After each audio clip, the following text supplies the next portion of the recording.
সরকারি চাকরিতে কোটা সংস্কারের দাবিতে ঢাকা বিশ্ববিদ্যালয়, চট্টগ্রাম বিশ্ববিদ্যালয়, জাহাঙ্গীরনগর বিশ্ববিদ্যালয় এবং কুমিল্লা বিশ্ববিদ্যালয় সহ বিভিন্ন শিক্ষা প্রতিষ্ঠানে আন্দোলনকারী শিক্ষার্থীদের ওপর হামলার ঘটনায় এবার মুখ খুলেছেন জনপ্রিয় ও আলোচিত সমালোচিত ইউটিউবার সালমান মুক্তাদির।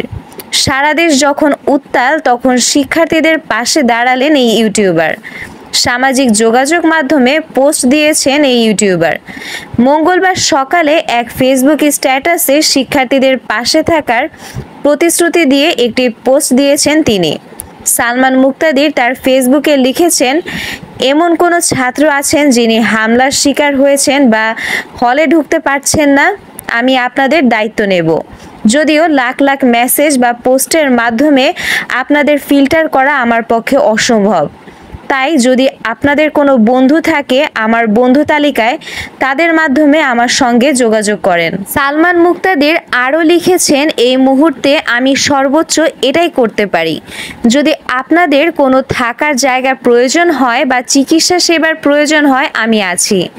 মাত্রই কিছু ভিডিও দেখলাম, সেখানে কিছু ছাত্র তাদের হলে প্রবেশ করতে পারছেন না।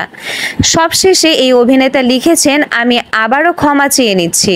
যদি এতটুকু যথেষ্ট না হয়, আমি সত্যিই ভেঙে পড়েছি, বিব্রত বোধ করছি, জনপ্রিয় হয়েও কোনো কাজে না আসায় লজ্জা বোধ করছি।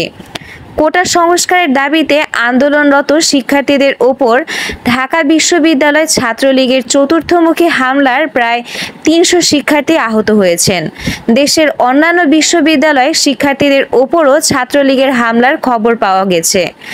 এদিকে কোটা সংস্করণ আন্দোলনকারীদের ওপর ছাত্রলীগের হামলার প্রতিবাদে আজ মঙ্গলবার দেশের প্রত্যেক ক্যাম্পাসে বিক্ষোভ মিছিল করার ঘোষণা দিয়েছে আন্দোলনরত শিক্ষার্থীরা।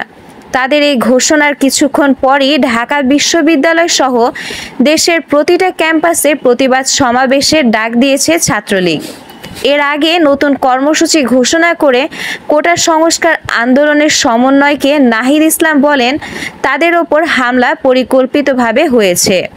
সরকার এ আন্দোলন সহিংসভাবে বন্ধের চেষ্টা করছে। কোটা সংস্কারপন্থী শিক্ষার্থীদের ওপর এমন সশস্ত্র হামলা সারা দেশব্যাপী উঠেছে নিন্দার ঝড়। এ তালিকায় এবার সামিল হয়েছেন 10 মিনিট স্কুলের প্রতিষ্ঠাতা আয়মান সাদিক। আয়মান বিশ্ববিদ্যালয়ের লোগোতে রক্তের চিত্র অঙ্কন করা একটি ছবি শেয়ার করে নিজের ফেসবুকে লিখেছেন, রক্তাক্ত ঢাকা বিশ্ববিদ্যালয়, আমার ক্যাম্পাসে রক্ত কেন, প্রতিবাদ জানাই। আয়মানের এমন পোস্ট মুহূর্তেই ভাইরাল। এখন পর্যন্ত তার ওই পোস্টে 2,09,000 ব্যবহারকারী প্রতিক্রিয়া জানিয়েছেন। মন্তব্য করেছেন প্রায় 12,000 মানুষ। এর আগে গত 13 জুলাই প্রথমবারের মতো কোটা আন্দোলন নিয়ে কথা বলেন 10 মিনিট স্কুলের প্রতিষ্ঠাতা ও ঢাকা বিশ্ববিদ্যালয়ের সাবেক শিক্ষার্থী আয়মান সাদিক। একটি বেসরকারি টেলিভিশন চ্যানেলকে সাক্ষাৎকারে জানিয়েছেন, চলমান কোটা সংস্কার আন্দোলনে নিজের অকুণ্ঠ সমর্থনের কথা।